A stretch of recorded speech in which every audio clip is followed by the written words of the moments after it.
Yes.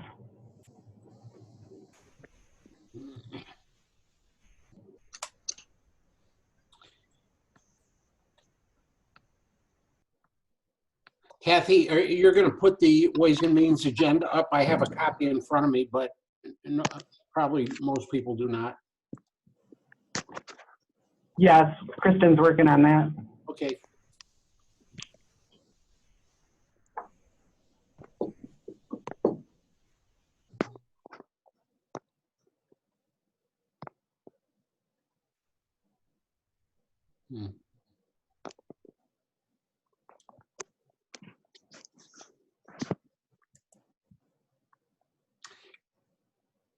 Kathy, is that agenda the normal size, or have I somehow enlarged the size on my screen? You've probably, it's enlarged. Okay. All right. We'll call the August 6th, 2020 Ways and Means Committee to order. And Kathy, if you take the roll, please. Commissioner Foster. Here. Commissioner Harvey Wright. Here. Chairman Hughes. Here. Commissioner Waring. Here. I'm not able to hear Commissioner Waring. He said here. Commissioner Mahoney. You're muted, Ken. All right, I am here. Commissioner Nash. Here. Commissioner Snyder. Here. Commissioner Wilkins. Here. And Commissioner Skolnick. Here. Okay. 9. Thank you. We've got a quorum.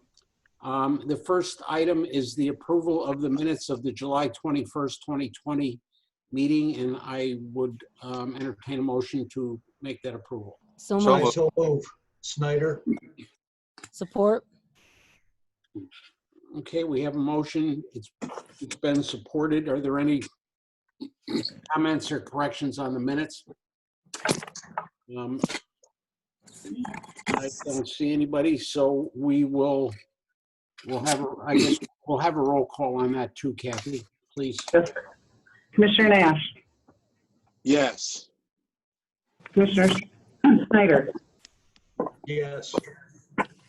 Commissioner Wilkins. Yes. Commissioner Foster.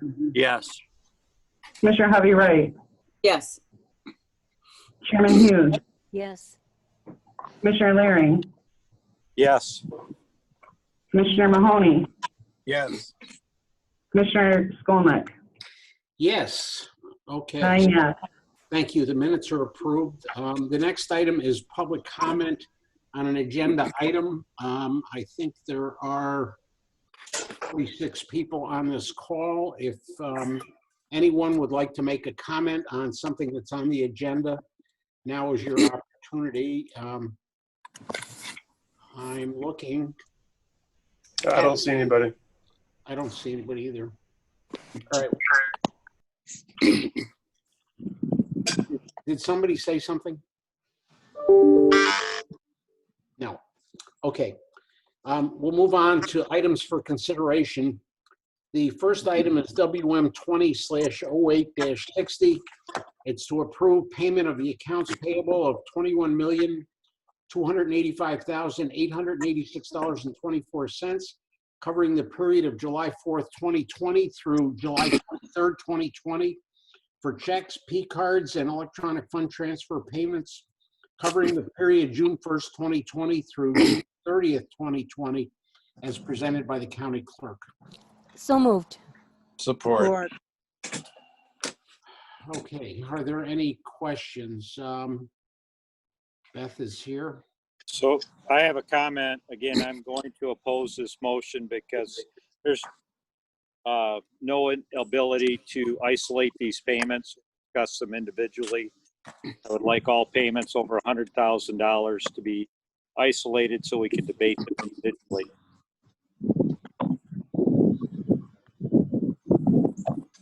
Okay,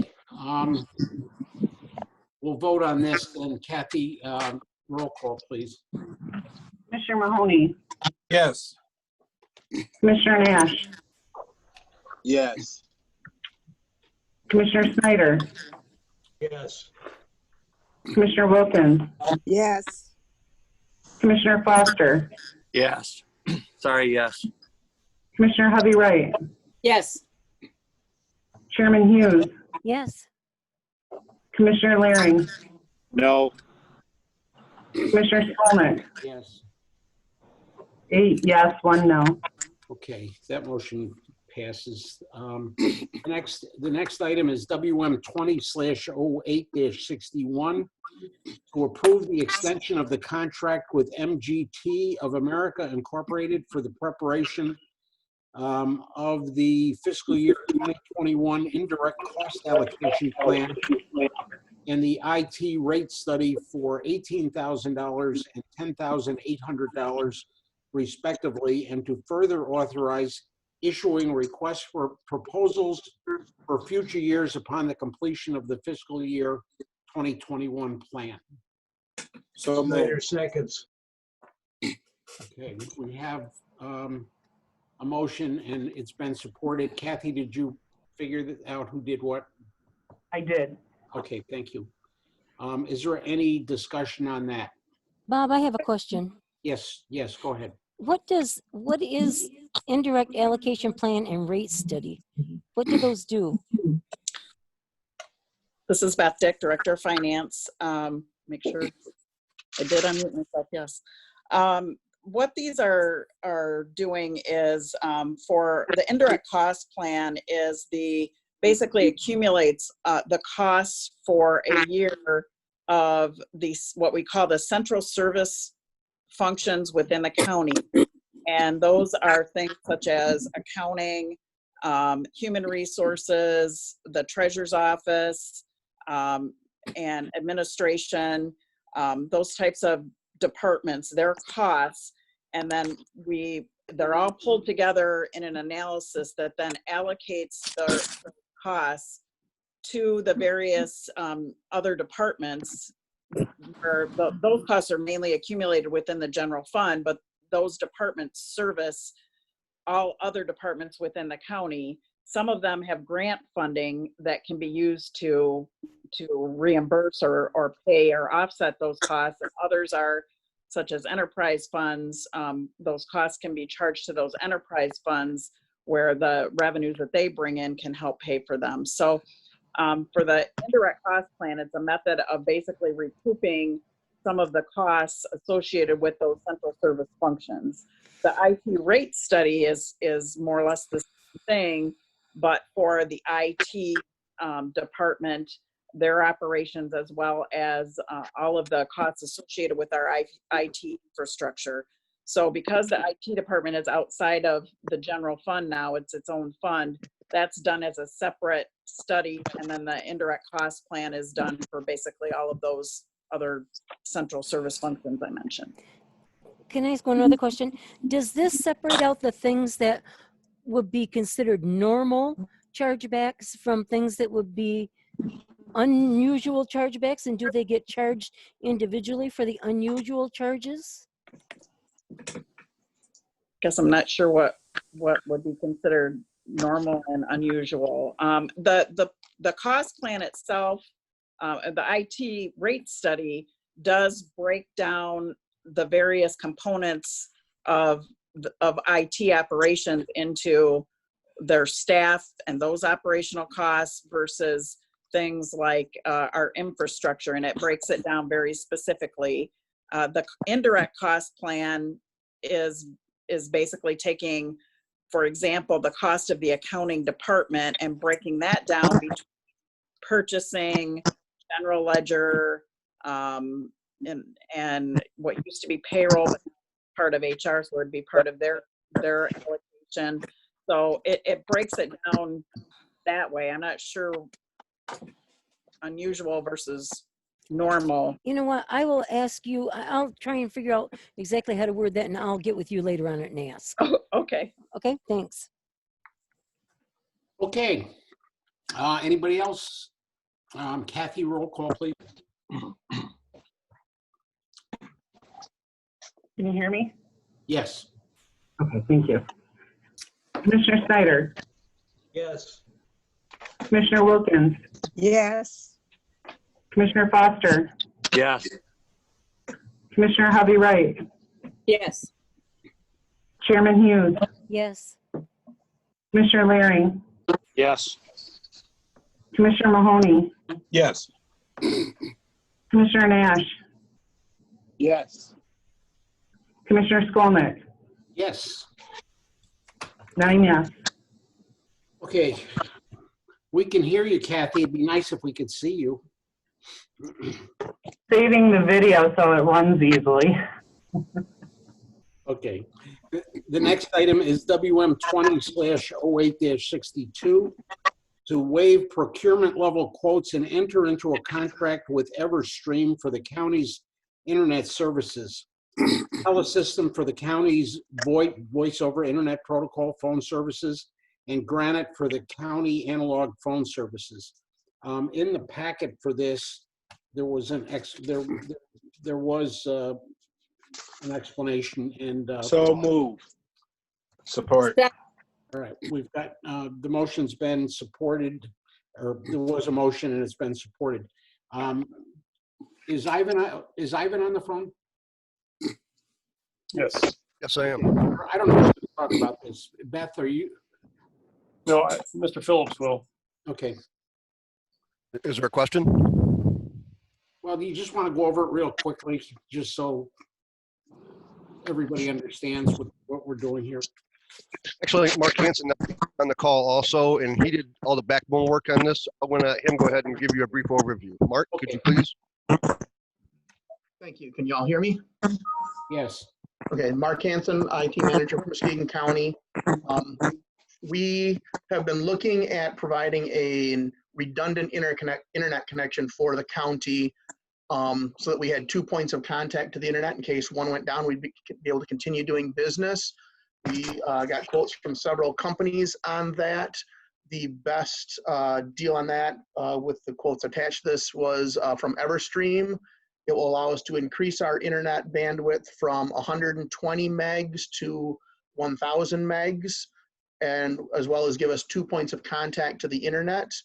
Along with that, our IP phones run over our internet connection. So we looked at telephone providers at the same time, since we would be changing our internet provider. And we were able to find 2 phone companies, Telesystems to do our IP phones, and Granite to do our analog phones, because we still do have some analog phones out there in quite a few locations. And they were able to give us some pretty good pricing. We've got some comparisons with our existing prices out there. And the net balance of this is it would increase our internet service, keep us with the same level of telephone service, and save us projected up around $40,000 or more annually on our current costs. Okay. Are there any questions? Yeah, can you tell me the advantages to waiving the procurement level quotes and what that actually means?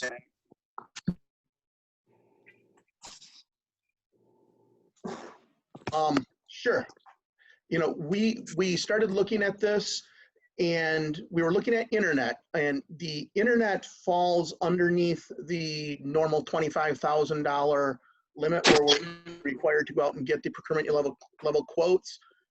Once we determined that the best course of action for us was to switch completely away from our current internet provider to a separate provider, that also then brought in the telephones. The telephones get over that $25,000 limit due to the average monthly costs. But because the two need to work together and the systems are somewhat integrated, we were able to get different quotes, and we were hoping to not have to go out just for open bid on that because of some of the compatibility issues we may run into. I'm not sure if Beth can give any other feedback on the differences between the quote levels. Yes, so doing up your procurement level quote is a little bit more involved than what they did, but they did actually do quite a bit of work to gather these 3 quotes. But it would require a little bit more involvement with our purchasing office to put together very detailed specs and actually, putting it out there to get responses. It appeared based on the information that was provided by the legwork that Mark Hansen did on this, that they did a lot of that really on their own, that it didn't really need to be, the purchasing office didn't need to get involved in that process. That's the kind of the difference between a procurement level quote versus them just going and getting the quotes on their own. So it would have been more involved and took more time if we would have actually done the procurement level quote process, but it appeared that they did quite a bit of work on their own. So that's the difference. Is there any, so one more follow-up question with the going with this non-procurement level, is there familiar relationship documentation that's going to proceed with this?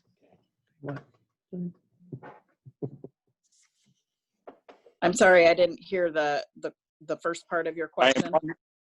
I am wondering if there's a familial relationship agreement or documentation with this procurement process being handled this way, or actually the procurement department not being part of this contractual, the contractors we're searching, are they still going to provide some relationship agreements or documentation?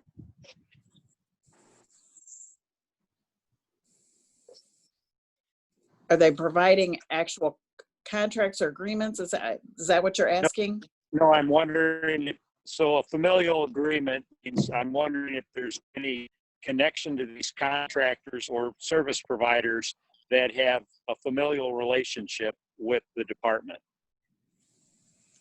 I would defer to the IT department on that. I'm not familiar with if there is. I can say no on my end. Mark, how about you? To my knowledge, there is no connection between any of these vendors and anyone in the IT department. Okay. Thank you. Okay, Kathy, roll call, please. Oh, there you are. Commissioner Wilkins,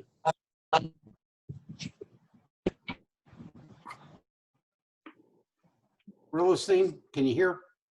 Yes. Oh, okay. thank didn't hear you. Commissioner Foster, Yes. Commissioner Hubby Wright, Yes. Chairman Hughes, Yes. Commissioner Laring, Yes. Commissioner Mahoney, Yes. Commissioner Nash, Yes. Commissioner Snyder, Yes. Commissioner Skolnick, Yes. 9 yes. Okay, that motion passes. The final motion is WM 20/08-63 to approve moving Matt Wolf, Information Systems Tech 2, position number X43807 from step 1, $21.954 per hour to step 2, $22.982 per hour in pay grade NX-00210, $21.954 to $27.635 per hour, effective June 1st, 2020. So moved. Support. Okay, I got a motion. It's been supported. IT department can explain this. Ivan, I'm not sure, is this yours? Yes, it is. Okay, Yeah, it's actually should have been part of the original motion when I brought it to the board. It was my omission. It was my intention to go ahead and put Matt Wolf in at step 2. I didn't mention any steps in the original motion. I probably should have. Where I was going to bring my 3 tier 1 people into that tier 2 position. I didn't mention any step that I was going to be putting them in. Matt Wolf has worked longer than the other 2 have at the county. and certainly deserves recognition and an additional step. Okay. So this is an omission. He's just moving up one step, and he should have done that in the first, when you made the original motion. Is that correct? That is correct. Okay. Are there any other questions? If not, Kathy? Please. Commissioner Snyder, Yes. Commissioner Wilkins, Yes. Commissioner Foster, Yes. Commissioner Hovey Wright, Yes. Chairman Hughes, I'll try. Chairman Hughes, Susie, did you 'Cause I can't vote? hear anything.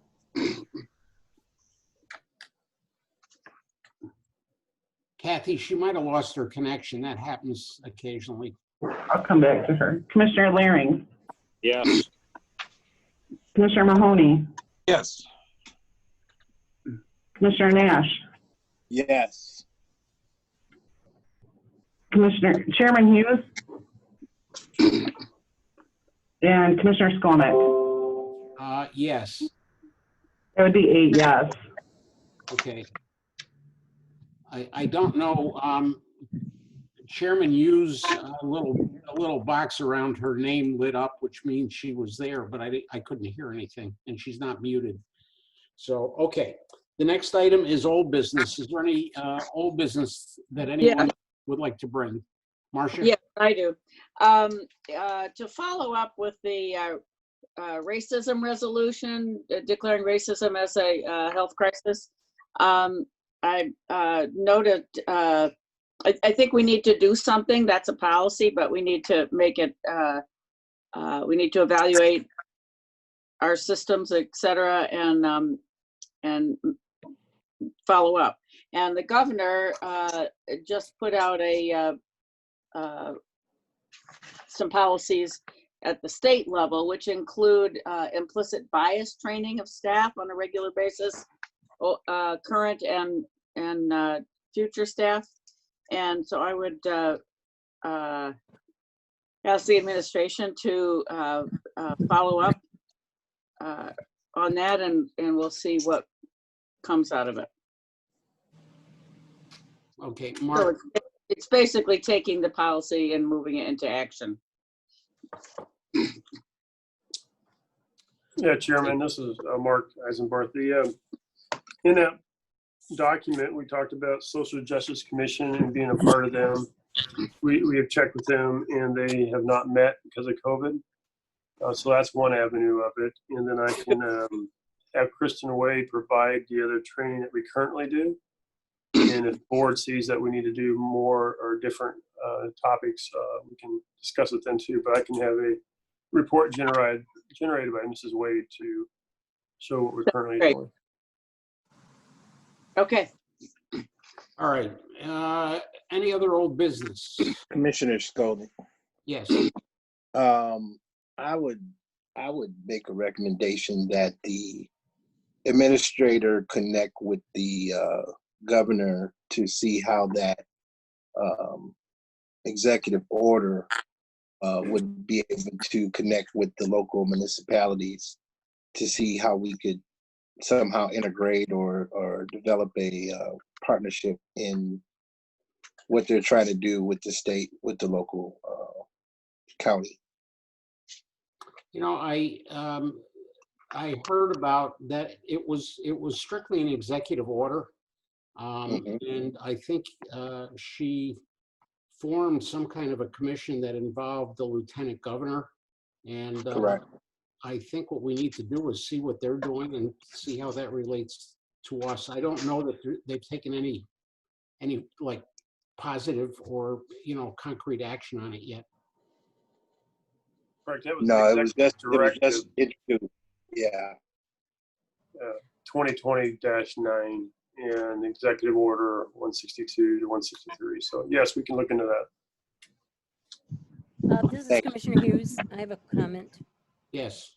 I'd like to vote yes on the last one. I had a little altercation with my cords. but but I'm back on and all plugged in now. I'm sorry about that. I apologize. I take it you won. It just barely. Okay, thank you, Susan. All right, well, moving on. Is there any new business to be brought before the Ways and Means Committee? And I don't see any public comment. Anybody who's on this call, there's 48 people on the call. If anybody would like to make a comment on anything, we still have one more meeting after this, Human Services. I don't see anybody, so we'll move on. Final board comments. Anybody? I need a motion to adjourn. Okay, Second. all those in favor say aye. Aye. Opposed? Okay, we're adjourned.